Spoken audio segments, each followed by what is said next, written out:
C7 letras. Me llevaron con mi madre y cuando me vio me sonrió levemente y la abracé. Y la abracé con más fuerza cuando vi que sus ojos estaban como los míos, pero más, mucho más opacos. En ese instante comprendí que ella ya no tardaría en morir de pura tristeza. Sí, ahí vi eso, en aquellos ojos negros y opacos, apagados como de perro viejo. Del libro Camino al Norte de Francisco Santos. Muy buenas tardes, amigos, que esta tarde lluviosa nos acompaña en este programa de C7 Letras. Soy su amigo y servidor Samuel Gómez Luna Cortés, que como cada lunes les agradece que nos estén sintonizando a través de la multiplataforma de C7. Y ya sabe que este programa va dirigido hacia la masa, pero a las masas encefálicas. Y bueno, como usted puede ya prever, esta tarde nos acompaña el escritor Francisco Santos, que vamos a platicar, vamos a departir sobre el trabajo del escritor y cómo a veces los sueños también motivan a este fenómeno de la literatura. Mi querido amigo Francisco, buenas tardes, bienvenidos. Muchas gracias. Aquí ¿cómo estamos? Perfectamente bien. Ah, qué presumido. Dándole ganas. Eso es al Toño. asunto. ¿Quién es Francisco Santos? Mira, yo soy originario de Totonilco el Alto. Desde muy pequeño llegué aquí a Guadalajara. Aquí seguí estudiando, tengo una licenciatura en Administración Pública. Estudié cine también en la Universidad de Guadalajara y desde pequeño me dio por escribir. Yo crecí entre libros, prácticamente yo fui el más chico de 8 hermanos y tuve hermanos en la primaria, en la secundaria, en la preparatoria y en la profesional. Entonces me bebía todos los libros de ellos y a mis padres les gustaba leer y desde muy pequeño, 6 años, llegaban 2 periódicos a la casa y era leer y leer, leer. Entonces ya eso de los 9 años empecé a escribir, echar a perder, como los astres. Bueno, así se aprende. Así se aprende. Y el Centro Jalisciense de Productividad me publicó el primer cuento, El Espantapájaros, cuando yo tenía 15 años de edad. Ajá. Entonces de ahí seguí. Y por ahí una persona, un sabio que ya murió, don José Herrera Rossi, me dice, eso es egoísmo lo que haces, debes publicar eso. Entonces eso me impulsó a tocar puertas, y se fueron dando las cosas y ahora ya llevo un buen número de libros y empecé después a publicar ahora en internet en una plataforma española, en Amazon vieron el trabajo, me invitaron para que fuera exclusivo de ellos y desde entonces pues prácticamente escribo para ellos, salvo ahora uno que otro libro, como de Camino al Norte, que que es impreso, no es digital. Oye, Francisco, ¿en su familia alguien escribía? Sí, siempre me han dicho eso. Oye, ¿cómo le hago para escribir? No, pues está. No, sí. Sí. Decía un tío, todos escriben, el chiste es hacerlo bien. Que le salga la cosa. Sí. Cuando yo publiqué mi primer libro, una de mis hermanas, que Carmen, la más grande, falleció hace poquito, me entregó un poema. Y yo no sabía, era un poema de mi abuela paterna que decía cartas a mi hijo. Fue un poema y empecé a escarbar y me di cuenta que escribía poesía a la señora, mi abuela. Y un tío, también ya fallecido, paterno, también escribía. Entonces, pues de alguna manera debes tener alguna vena de algo para carpintero, para violinista, para algo. Entonces, se me empezaron a dar las cosas, y un maestro que tuve en uno de los talleres y llegó a ser amigo mío, el maestro Artemio González García, sí, cómo no. Me dijo, ¿sabes qué? Lo tuyo es la narrativa. Ya hace muchos años. Es la narrativa. Yo me identifico con el cuento. ¿Incursionó alguna vez en poesía? Sí, hay uno de los libros que se llama Viento Pobre. Ese no está impreso, no está en papel, está en internet, en Amazon. Es Viento Pobre y ahí intercalo algunas 8 o 10 poesías acorde a la trama del libro. Y en otro, que es en el de la otra creación, que lo tienen ustedes impreso, que está en la biblioteca. En la librería Azuela. En la librería Azuela, así es. Allí también vienen algunas 2, 3, 4, 5 poesías acorde también al tema. Pero en sí, escribirme de lleno, meterme de lleno a poesía, pues es lo único. Pero sí escribo, tengo un convenio y guardarlo ya llevo un buen volumen. y en cualquier momento voy a tratar de editar uno de... Decía Julio Cortázar que la diferencia entre el cuento y la novela era que la novela se gana por rounds, vamos a decir 10 rounds, pero en cambio el cuento se gana por knockout. Así es. ¿Está de acuerdo con eso? 100%. Yo escribo cuento, novela, poesía, ciencia ficción y guión cinematográfico. ¿Y vende menudo el domingo? ¿O? No, birria. Sí, no, pues, ¿cómo? Birria. Pero en lo que me gusta más el cuento, porque me brotan las ideas como champiñones de la masa encefálica, como dice Samuel. Entonces, si hago una novela de cada historia que se me viene, me voy a tardar en hacer 50 novelas. ¿Cuál vida? No me va a alcanzar. Ajá. Entonces, en el cuento, hay ocasiones que un cuento más o menos mediano en 3 días ya lo saco, pero son jornadas de 9 horas, de 3 jornadas de 9 horas. Ahora, el cuento para mí es todo un reto, porque es un espacio corto en el cual debes crear la atmósfera, debes darle inicio. Claro. Si tú pones un clavito aquí, ese clavito tiene un porqué y tiene por qué aparecer allá al final, entonces tienes que redondear que sea de una manera perfecta. Y por eso me gusta más el cuento. Y yo creo que el 80% de lo que yo escribo son historias. Yo en el internet donde sale Francisco Santos, narraciones extraordinarias. ¿Ah, sí? Así es, narraciones extraordinarias.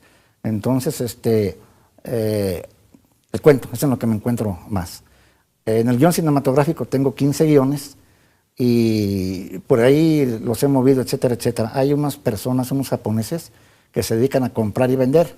Y me han ofrecido, han leído y me los pagan bien, pero la verdad no me he querido deshacer de ellos. Y pues están ahí, al rato un compendio también de guiones, o si alguien se echa el tiro, pues ahí están.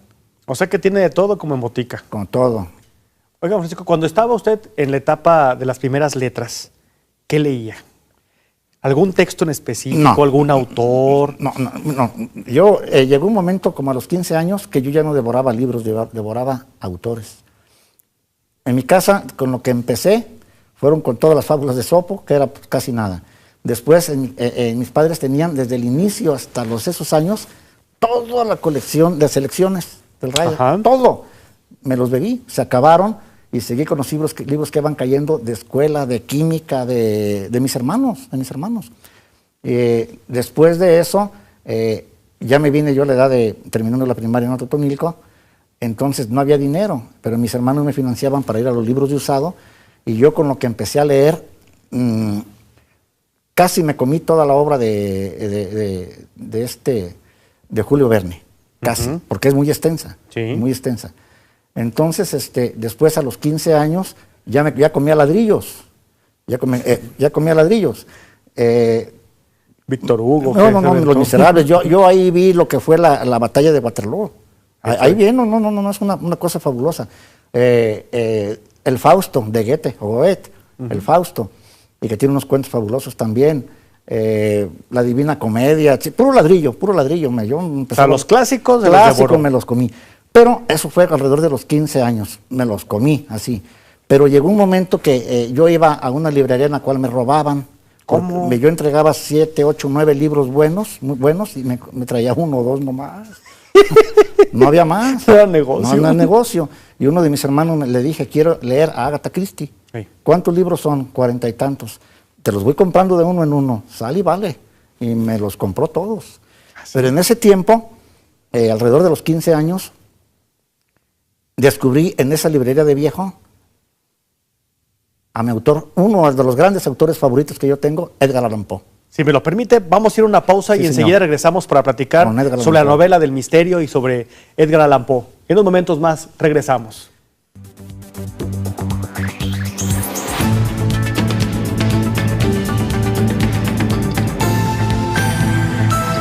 C7 Letras. Con nosotros, estamos hablando con Francisco Santos y nos quedamos, maestro, en ese reconocimiento sobre escritores pues, de novela negra, novela de misterio. Que por cierto, decía un tío mío que la novela negra es la novela de la inteligencia, porque al final todo aparentemente es sumamente sencillo, pero para llegar a ese punto se requieren los intrincados laberintos de la memoria. Y me decía que Edgar Allan Poe lo marcó. Me marcó profundamente y me sigue marcando. Precisamente Yo había ya leído a Lovecraft y había cosas que no me llenaban, que no me llenaban. Y empecé a leer a él las primeras obras, lo que vi fue obras selectas de Edgar Allan Poe.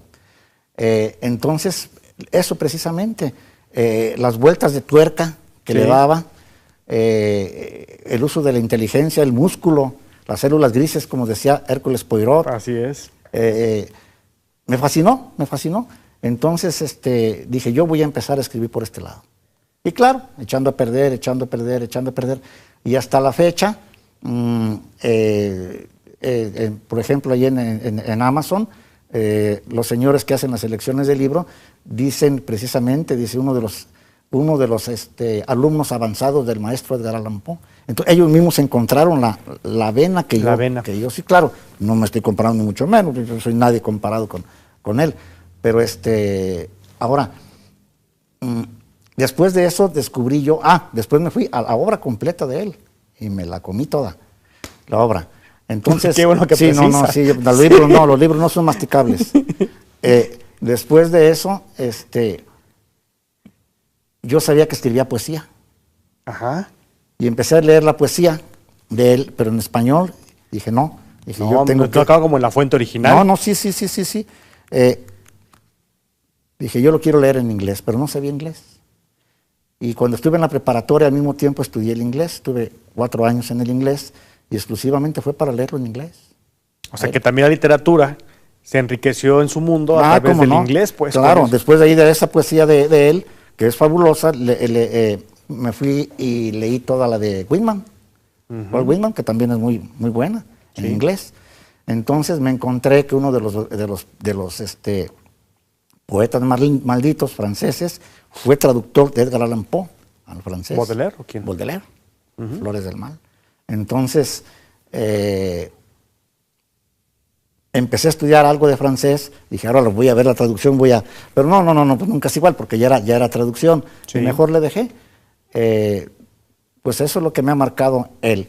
Otros autores que me gusta el cuento, que son fantásticos también, que son muy buenos cuentistas, Jorge Luis Borges. El maestro del cuento, sin duda. Sí, maestro del cuento. Carlos Fuentes tiene cuentos muy buenos. ¿Sí le gustan sus cuentos? Me gustan algunos, tiene buenos cuentos. Y él, sobre todo, lo que me gustó más que sus libros, era un ensayista, unos ensayos. Estamos de acuerdo. No. Creo que como certero. ensayista nunca le hemos dado el reconocimiento que merece. Era lo mejor. Sí, estoy de acuerdo con usted, porque creo que las novelas, salvo unas pocas excepciones, son memorables. Sí, no, a mí tampoco, pero eso, los ensayos y algunos cuentos muy buenos. Hay cuentistas muy buenos. Y bueno, ¿y algún cuentista, aparte de Fuentes, por ejemplo, que estén en su canon, en el Santoral? Estén en mi canon, en mi Santoral, Jorge Luis Borges. ¿Y mexicanos? Mexicanos, Ibargüengoitia. Es buenísimo. No, pues yo creo que con un humor negro. No, de lo mejor que tenemos. ¿Qué libro de él? Bueno, libros que está Relámpagos de Agosto. Los Relámpagos, esas son novelas. Por novelas. Ejemplo, está Maten a León, Tras los Pasos de López, Las Poquianchis. No, pues ¿cuál está malo? Los Relámpagos de Agosto. No, ¿Cuál está malo? Pues ninguno. La Ley de Herodes, por ejemplo, sí son cuentos. Son de él. No, es fabuloso. Y también sí que luego les hicieron películas, ¿verdad? Y pegaron también como películas. Sí, claro. Sí, no, hay cuentistas. ¿Y jaliscienses? Jaliscienses, bueno, a mí yo leía, me gusta, por ejemplo, los cuentos de Juan José Arriola. Sí, me han gustado. Pero sobre todo él, jalisciense. Pues que él era un personaje finalmente literario también, el maestro. Sí. Que uno de los buenos que yo le hubiera cambiado, por cierto, al final. Se lo hubiera cambiado, como que no me gustaba mucho el guardagujas. Ajá. Sí, es uno de ellos. Y porque es un señor que es en cortito y te desenvuelve todo. Sí, de hecho es un cuento que es un claro homenaje a Franz Kafka. Recuerdas en El Proceso, por ejemplo, o en esta lógica en el cual se encuentra preso, en el proceso propiamente condenado por un crimen que ni siquiera sabe que cometió, pero ya está siendo juzgado. Sí, ahí está. Entonces creo que es una clara referencia al maestro Kafka. Sí, como cuentistas. Y pues ahí sigo leyendo. Después poesía, el chileno, que es a mí parecido de los mejores, Neftalí Reyes Limón. Mejor conocido como Pablo Neruda. 20 poemas de amor, una canción desesperada, un libro autobiográfico de él que me marcó también. ¿Ah, sí? Confieso que he vivido. ¿Sí le marcó? sí me marcó. ¿Por qué? Porque se abrió. Él se abre ahí de capa de lo que era, de lo que fue, sus experiencias. Sí, sus en la vicios pubertad. también. Sí, Sí, todo todo, se claro. abrió. Sus persecuciones, lo que sufrió de él. Luego de poesía latinoamericana, me gusta también Mario Benedetti, el uruguayo. Hay una película muy buena, creo que es argentino-canadiense, que se llama El lado oscuro del corazón. ¿Así? Véanla. Y allá aparece Mario Benedetti vestido de marinerito en un bar y recitando su propia poesía. Peliculón. ¿Sí? Buena, sí. El lado oscuro del corazón. Y pues me he metido en todos los ámbitos literarios como lector. Pero todo eso va dejando. Decía Juan José Arreola, dentro de sus muchas referencias y grandes frases, porque creo que fue uno de los aciertos que tenía el maestro, que sabía escribir con precisión, y también decía una gran verdad, que de alguna manera somos la suma de los libros que hemos leído. Así es. Pero también somos la ausencia de los libros que no han llegado a nuestra vida. Yo siempre lo he dicho esto, mi querido Paco, y cuando lo digo parece que cometo un crimen contra la patria. Cuando yo digo que, por ejemplo, El Principito, a mí no es un libro que esté en mi canon personal. Lo respeto, es un libro que ha vendido todo lo que puedan vender y es un clásico, sin duda alguna. Pero yo no siento esa gran fascinación, quizás porque lo leí demasiado tarde. ¿Algún escritor o alguna obra que te hayan recomendado y al momento que lo hubieras leído dices, no, me quedó a deber? Pues yo pienso que también a lo mejor fue por la edad. También, o me quedó a deber. Yo uno de mis, de los libros, Hey. precisamente se llama uno de los cuentos El Jardín de los Olivos, en los cuales a los personajes que van desesperados a un parque, que se quieren matar por una cosa, por otra, allí el jardinero los mete a un jardín oculto y entran con personajes, entre algunos, con Niccolò Paganini, entran con Jorge Luis Borges, entran con pintores, se dan cuenta ahí y se los llevan a su vida. Con Dalí, entre ellos también puse ayer el personaje del Principito, de Ceperi. Entonces, y pongo en el diálogo que hace, en lugar de ser frases mías, las respuestas que da son sus frases. Del libro, vamos. Sí, del libro, de él, porque habla de una forma muy metafórica. Entonces, pues la verdad a mí, pues sí me gustó, y lo incluí en uno de los libros, creo que se llama Nocturnos, volumen 1, el libro. Y allí viene incluido uno de los cuentos, y luego está otro de los cuentos que es El Camino de Dalí, a otro personaje que lo meto al mundo de Dalí, y ya le anda para salir. Entonces, pues sí, hay libros libros y pintores y músicos y escritores que lo han marcado a uno. Pero yo estoy totalmente de acuerdo en eso de que somos la suma de los libros. Eso y meterse uno a los talleres con los que saben. ¿Sí es recomendable? Sí. Yo me he encontrado, y aquí en Guadalajara y en otros lados, en otros ámbitos, que se sienten superdotados los escritores y no quieren ni que les digas, ni que les corrijan, ni nada. No necesitan de esas cosas. Y yo fui totalmente al revés. Yo a todos les he aprendido algo. A todos. Yo he estado con poetas, con narradores, con cuentistas, con novelistas. Yo he recorrido un buen puño desde hace muchos años de talleres, aquí en Guadalajara y en otros lados. Y todos me han dejado algo bueno. Yo no me sé una regla ortográfica. Y a mí no me encuentras una falta de ortografía. Pero también alguno de ellos me enseñó claves. Mira, esta palabra así, y tas. Entonces esto, tú ya sabes dónde va el acento. Sega, aguda, graves, etcétera, y tú ya sabes si es sega, terminó acá, lleva así. Son trucos. Sí. Son trucos. Otro de ellos me enseñó a corregir. O sea, es un oficio finalmente. Sí, otro de ellos me dijo, ¿cómo corriges tú? No, pues así, no. Así no, y hasta luego vas cogiendo tú tu propio camino, ¿no? Definitivamente. Pero para corregir yo les doy tres pulidas. Vacío toda la información, me vuela la mano, un manuscrito, ya lo tengo, lo dejo reposar, sigue, a la semana lo cojo con tinta roja y le doy la primera. Ya que tengo eso, me voy a la computadora y le doy la segunda. Y ya que lo tengo, le doy la tercera. Y a veces hasta la cuarta. A pulirlos. Bueno, estás haciendo tú. Se dice que un buen escritor tiene que borrar más de lo que escribe. porque pues en un cuento tiene que ser todo el universo en muy breve espacio. Sí, así es. Y con lo que nos acaba de decir, maestro, pues así funciona Así es. verdaderamente en esta Sí, sí, lógica. sí. Yo es más lo que le quito, pero sí le pongo, ¿no? Pero es más lo que le quito que lo que le pongo. Entonces ya cuando lo veo pulido, ya cuando veo ahí la escultura pulida sin ser bien pulidita, digo, aquí está.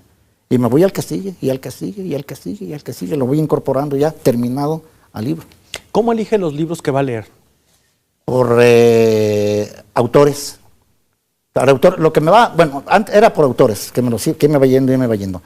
Ahora, no, más bien por mira, últimamente, como escribo también ciencia ficción, me he metido mucho a lo que es la mecatrónica, me he metido a lo que es la astronomía, yo tengo una amiga, la astrónoma Julieta Fierro, que me ha enviado libros, una astrónoma de la UNAM.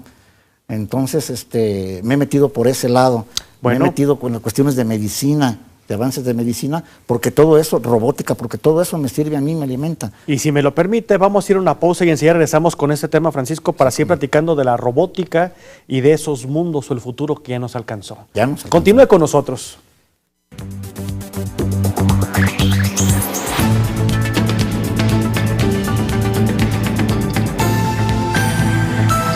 C7 Letras.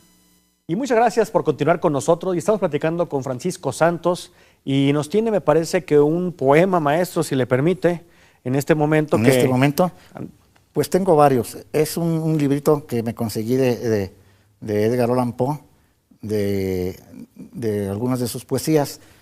Entonces, hay algunas que a mí verdaderamente sí me gustan.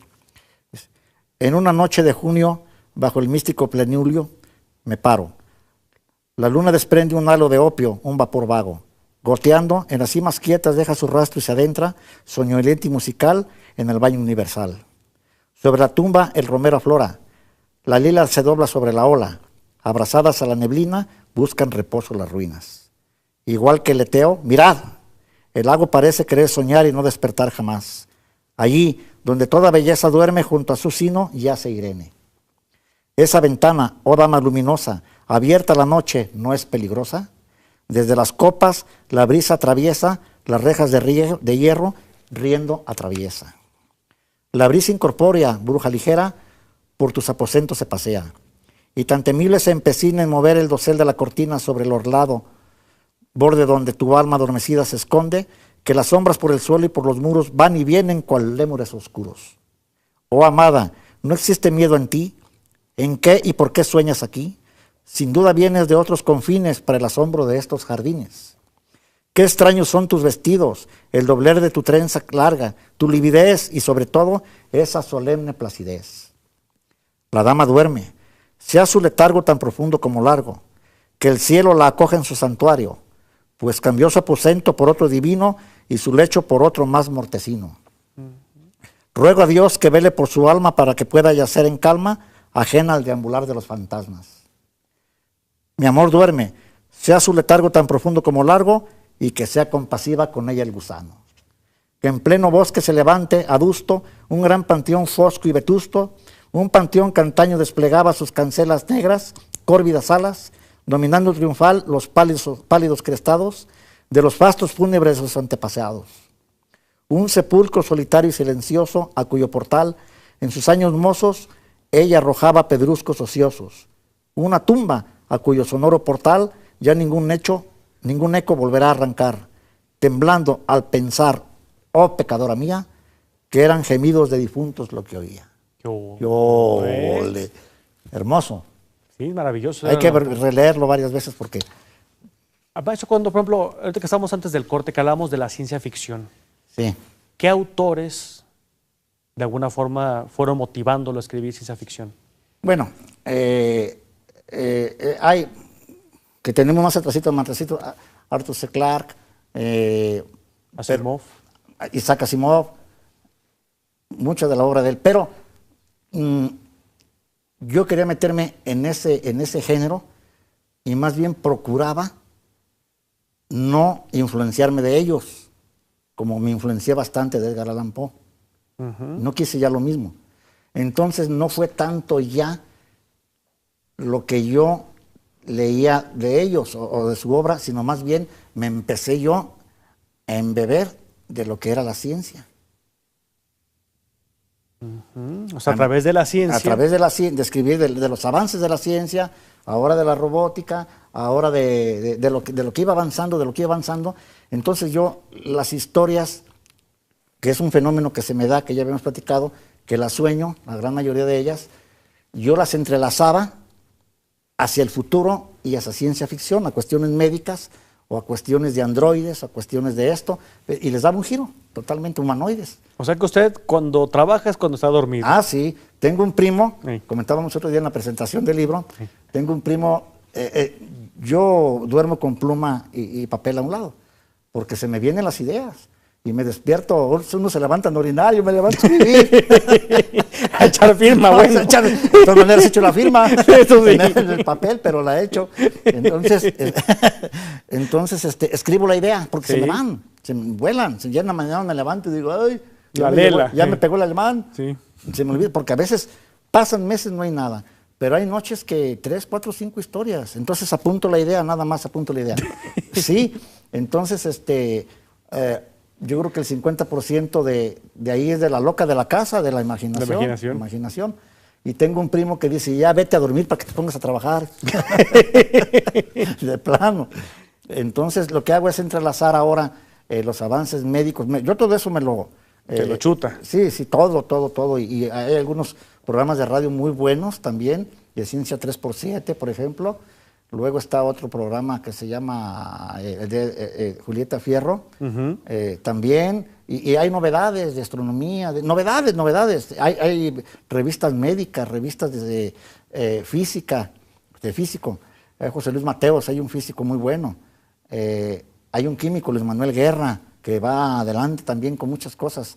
Entonces vas pescando, esto de aquí, y me gusta. Entonces a la historia que ya tienes aquí, de las 10 historias que ya tienes para desarrollar, esto lo meto aquí, y haces un chocomilero ahí.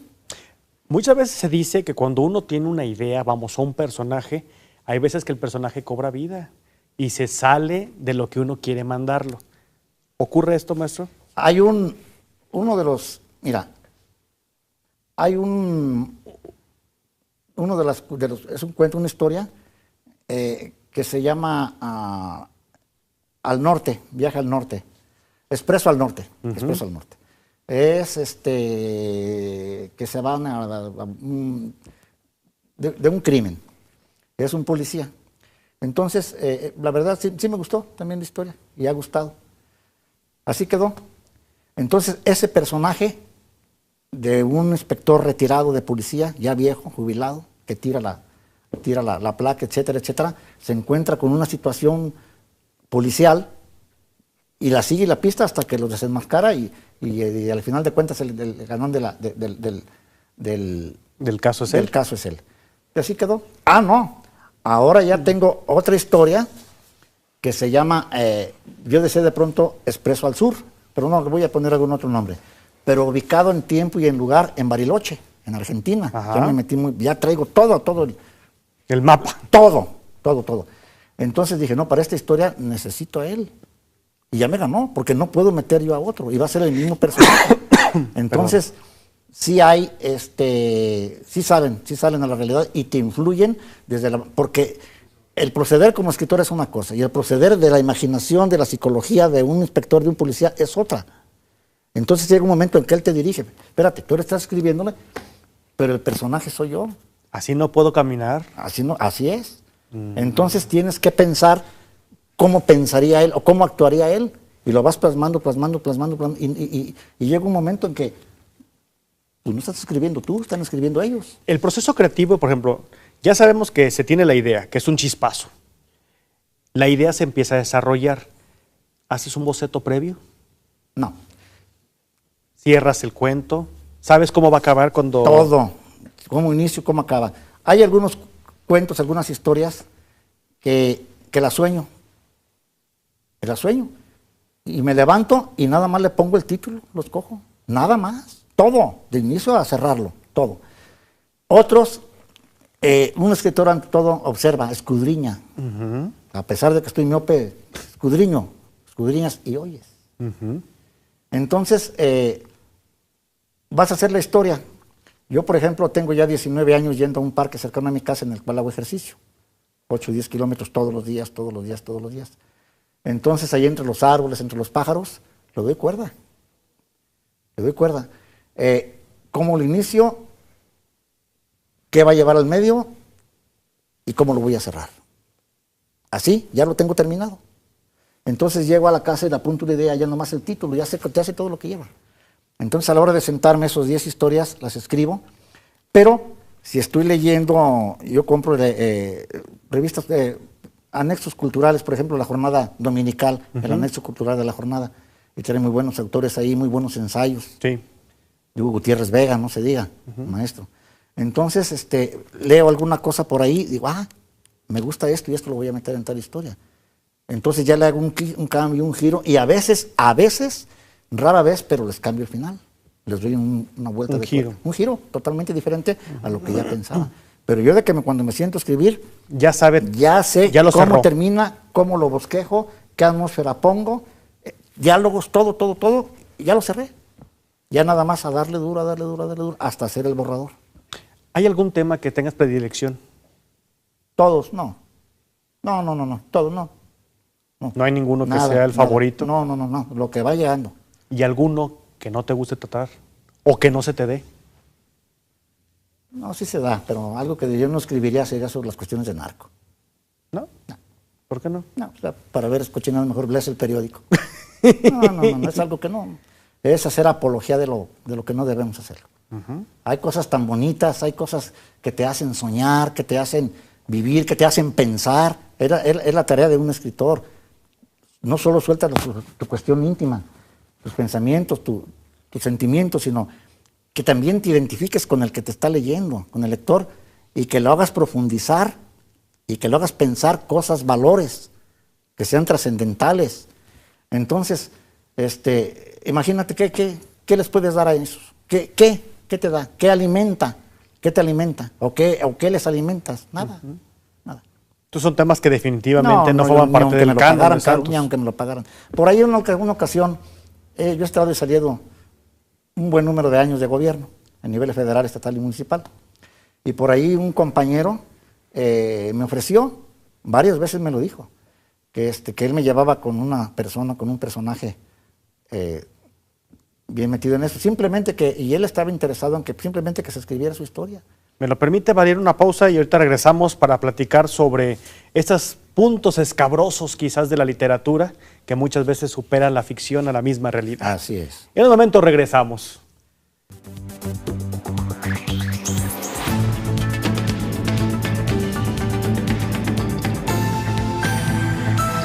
C7 Letras. Si eres estudiante de licenciatura o posgrado y te interesan las finanzas estatales, participa en el segundo Premio Nacional de Investigación Impulso al Desarrollo de las Finanzas Estatales y haz que tus ideas transformen a México. Consulta las bases en www.premiounaminteraccionespwc.unam.mx. La UNAM y el Grupo Financiero Interacciones te invitan. Este verano, los nuevos capítulos de El Sabor de Vallarta te sorprenderán. Acompaña a Nacho Cadena en un recorrido gastronómico y conoce los lugares más fascinantes de Puerto Vallarta. El Sabor de Vallarta. C7 Cultura, lunes, 2 de la tarde. Repetición, domingo, 12 del día. Temporada de verano, C7 Jalisco. Si tu promedio fue de 9 o 10 este ciclo escolar y quieres salir en la pantalla de C7, manda tu boleta de calificaciones y fotografía al correo calificacionesc7jalisco@gmail.com o puedes traerlas a Francisco Rojas González 155, esquina Avenida México, en la colonia Ladrón de Guevara. La fecha límite es el 23 de agosto. C7 Jalisco, la industria creativa de los jaliscienses. Este verano, recorre los paisajes de nuestro estado. Personas y lugares se entrelazan en la historia de nuestros pueblos para dar vida a los caminos de Jalisco. La Ruta de la Anécdota. C7 Cultura. Martes, 6:30 de la tarde. Repetición, domingo, 11:30 de la mañana. Temporada de verano, C7 Jalisco. El Salón de Octubre abre sus puertas con nuevas condiciones de participación para reconocer el trabajo de los artistas plásticos jaliscienses. La recepción de obras será del 29 de septiembre al 6 de octubre. Consulta la convocatoria en línea en cultura.jalisco.gov.mx o en www.fiestasdeoctubre.com.mx. El Consejo Estatal para la Cultura y las Artes convoca a los artistas, promotores culturales y organismos no gubernamentales a participar en el programa de Estímulos Económicos 2015 en las disciplinas de artesanías, artes plásticas, arte público efímero, cine y video, cultura indígena, cultura popular, danza, letras, música y teatro. El postulante deberá registrar un proyecto creativo en la página seca.jalisco.gov.mx del 30 de junio al 31 de agosto de 2015. Más información, 3614-6864 o en Jesús García, número 720. Multiplataforma digital C7 Jalisco invita. Este verano, descubre la fascinación por el arte. Una forma diferente de acercarnos a las expresiones artísticas y conocer a los nuevos exponentes de Jalisco. El contraste entre la luz y la sombra. Claro oscuro. C7 Cultura. Miércoles, 4 de la tarde. Temporada de verano, C7 Jalisco.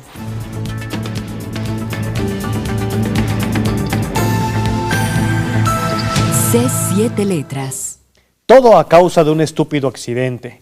De verdad que nadie tuvo la culpa. Todos los vecinos vivíamos en paz en el rancho, alrededor de 30 familias, no más.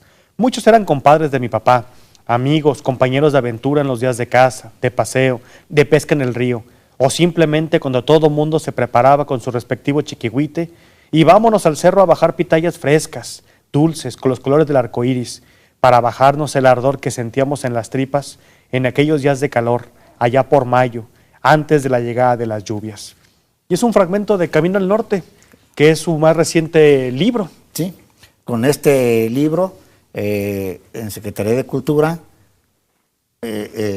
hicieron una convocatoria a un concurso valioso, que era muy necesario que se instaurara aquí en el estado, que se llama Garbanzo de Libro. Entonces, yo me acerqué, vi cómo estaba la situación, y mandé una plica de una forma anónima, como debe ser, y de novela fui el afortunado ganador. Así es. Con este Camino al Norte. Es una novelita corta, pero ubicada en tiempo y lugar, viene desde la fundación, ubicada en tiempo y lugar de Michoacán hacia la zona a Totonilco, hacia la zona de los Altos, hacia la zona de los Altos, con pasajes desde la fundación, de ahí por parte de Tzintzintli, que es la leyenda de la princesa Purépecha, de su padre, Tzintzilcha, el de los buenos dientes, y viene después pasajes del encuentro con los españoles, del exterminio de ellos, pasajes de la Revolución Cristera, y le voy llevando, pero todo basado en leyendas y otra en hechos reales, en hechos reales. Ahí uno de los, precisamente Camino al Norte, uno de los capítulos que habla, son de unos muchachos que iban a unirse a las fuerzas de un general cristero. Entonces, por una traición, los pescan por ahí en la zona de los Altos. El más grande era Trinidad Vázquez Valle, un tío mío. Entonces, él de 25 años era el más grande. Y los sorprendieron, una traición, y los fusilaron a todos. Entonces, basado en hechos reales, todo eso. Todos los capítulos. Otro de ese viene de Ya se murieron todos. Fue un enfrentamiento entre familias que hubo hace muchos años, cuando yo era niño. Montesco y Capuletos, Montesco y Capuletos se acabaron.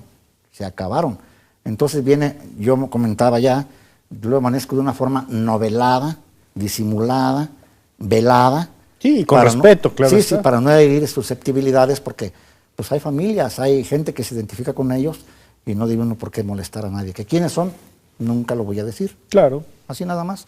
Entonces, este libro, al jurado, que me di cuenta que es muy riguroso, pues les gustó. Entonces me hicieron favor de de publicarlo y apenas fue la presentación. Y hay que decir también que se encuentra este libro en la librería Mariano Azuela. Para los amigos que nos estén escuchando, que nos estén viendo a través de la multiplataforma, ahí pueden acercarse a conocer un poco más de la obra de este autor. Oye, amigo Francisco, menciona un caso que me pareció muy simpático. ¿Qué onda con la guayaba? Ah, sí. Yo soy guayabero. Yo soy guayabero. ¿Vende guayabas? Así nos dicen, guayaberos a los de Totonilco. Yo hasta hace recientemente me di cuenta de que lo que pasa es que por las influencias políticas, etcétera, etcétera, se hizo un troncal de Ocotlán a Totonilco del tren. Sí. Antes de que, ahora hay gente simpática por ahí en Totonilco que dicen, aquí es a Totonilco aunque no haya limas. Ajá. Aunque no haya limas. Entonces, primero, antes fue la naranja, que se la llevaban, por eso fue ese troncal, y se la llevaban a Estados Unidos, a Ocotlán. Después fue la lima, que también acabó con eso, y ahora es el limón persa, que de ahí se va ahora en tráiler a Texas, todo dentro de Texas. Pero antes de eso eran guayabales. Ajá. Eran guayabales, eran huertas de guayaba. Entonces toda esa guayaba salía en el tren, en los furgones del tren. Entonces era la guayaba porque salían los furgones cargados de tren a Ocotlán, ahí descargaban y se regresaban. Y al pasar por las rancherías dejaba el olor a guayaba. Entonces, el olor de la guayaba. Entonces el tren era sinónimo a guayaba. A guayaba. Ahí viene la guayaba por el olor que daba, que venían los furgones cargados. Entonces a la guayaba y de Totonilco, no, pues los guayaberos. Son hijos de la guayaba. Hijos de la guayaba. Claro está. A mí me llegaron a decir así. A mí me llegaron aquí en Guadalajara, ya en la secundaria, pero es hijo de la guayaba. Sí, hay mucho orgullo. Mucho orgullo de Totonilco, ¿por qué no? En este caso, en esta obra, se demuestra que la realidad puede superar a la ficción. Sí, fácilmente, fácilmente. Hay cosas hasta escabrosas que no debe uno meterlo. Por ejemplo, ahí se habla de, uno de los capítulos es cuando los perros bailan. Ajá. Al principio, ellos tenían un ídolo que le llamaban Curicaveri. Cuando la llegada de los españoles, debo darle salida a alguna trama, porque luego en la vida real apareció ese ídolo. Entonces ahí veo que lo esconden. Cuando abrieron la carretera a Totonilco, a la Barca, encontraron un lugar que íbamos a la casa de venados, se llama Lavadero, se encontraron ruinas, le llaman las calles. Allí se encontraron un ídolo de oro, de buen tamaño, de buena altura. ¿Sí? Y desapareció el ingeniero y un encargado, desapareció el ídolo, se fueron.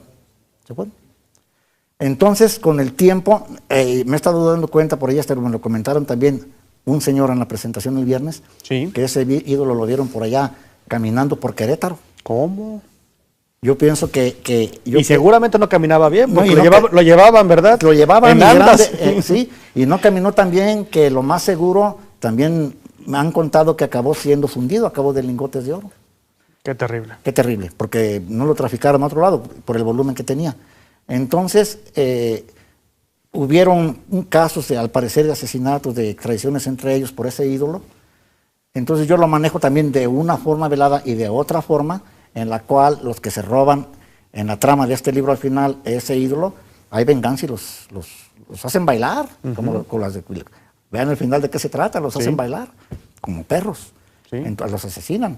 Entonces todo está basado en algunas leyendas y en hechos reales que sucedieron ahí. Y pues es el libro que ha sido más apegado a la realidad. Por ejemplo, yo veo un caso que es apegado a la realidad. La feria de Juan José Arreola. No es más que lo que sucedió. Sí. De su manera, de sus perspectivas, lo que sucedió ahí en... Claro, narra un episodio de la feria. Así mero, así mero. Entonces esto es algo también acá, pero de una forma más disfrazada, porque hay muchas personas que son cercanas. Que inspiraron realmente esto. Sí, claro. Y quedaron otras historias afuera, ¿eh? Yáñez y Rulfo ocupan un lugar en el panteón personal. Sí, ¿no? Sí, cómo no. Rulfo, pues, sus dos obras primordiales, primordiales. Pero Yáñez, hay gente que lo encuentran muy rebuscado, muy aquello. No, hombre, pues es primoroso como escribe. A mí sí me gusta. Desde los títulos, era un titulador, Al filo del agua, pues, imagínate. Sí, es fabuloso los títulos. Imagínate. Sí. La tierra pródiga, las tierras flacas. Entonces, desde allí, porque no nomás, creación. un autor debe ser para mi gusto, no solo un buen escritor que te deje, que te haga pensar, que intimes con él, sino que también sea un buen titulador. Un buen titulador. Y aquí no viene. Pero yo en la mayoría de mis libros, en el 95% de ellos, yo siempre pongo entre apóstrofos alguna introducción de otro autor, pero referente a. Referente a. Y trato de que los títulos sean acordes. No, y que te deje, acordes y que sean. Por ejemplo, tengo uno de los títulos que habla, está muy extenso de contar, El sendero de los hombres solos. Y se mete en un viaje hasta el infierno, pero en el cual llega al final, que se encuentra con uno de los grandes poetas rusos. Pero te digo, entonces tú vas equilibrando lo que vas a narrar con lo que vas a titular. Para que se logre entonces que sea un balance. Un balance. Un balance. Y que te cuadre y que te redondee todo. No puedes dejar nada volando. Nada. Vuelvo a repetirte, si ese alfiler que dejaste ahí lo dejaste volando, ¿te lo van a cobrar? Ya te lo van a ensartar. Pues imagínate, dice, ¿qué pasó? No está el alfiler. No sí, puedes hacer eso. Es cierto eso. No puedes hacer eso. Mejor no pongas el alfiler. Entonces el cuento definitivamente es una proyección, es una panorámica instantánea, vamos. Al momento que uno lee el título, ¿sí te ha pasado que estás leyendo algún autor y el título del cuento, de la obra, poco te quiere decir con lo que va a tratar? No. Yo, si de algo me precio es de que las historias de lo que yo hago, yo decía, cada quien va cogiendo su caminito, su estilo. Yo procuro, y así lo hago, que sean totalmente originales, que sean mías. Que no tenga influencia. Yo tuve influencia de Edgar Allan Poe, ya no la tengo. Yo sé hilvanar como sastre, yo ya sé hilvanar, lo mío. Entonces yo, si veo que viene la tendencia de un autor o trae una influencia de eso, no lo hago, lo dejo a un lado. Yo, a lo mío. O sea que sí se cumpla aquello que un buen escritor tiene que leer más que lo que escribe. Así es. Porque eso es lo que finalmente nos nutre. Así es. Mi querido amigo, hemos llegado al final de este espacio. Muchas gracias. Y no sin antes agradecer que nos hayas acompañado, pero sobre todo que te comprometas a regresar con nosotros. Cuando quiera. Y mire, y le seguimos con esta joyita, cuando guste, podemos tratar temas de poemas, de pintores, de escritores, de músicos. Y la receta de la birria. Y del pozole. Ese lo vende usted. Se hacía Samuel. Muchas gracias, se agradece. Estoy a sus órdenes. Francisco Santos Valle. Pero sobre todo, gracias a usted que nos permite llegar hasta la comodidad donde se encuentra a través de la multiplataforma de C7. Soy Samuel Gómez Luna Cortés, quien les agradece su preferencia. Y ya lo sabe que también leer es otra forma de resistir. Continúe con nosotros y muchísimas gracias.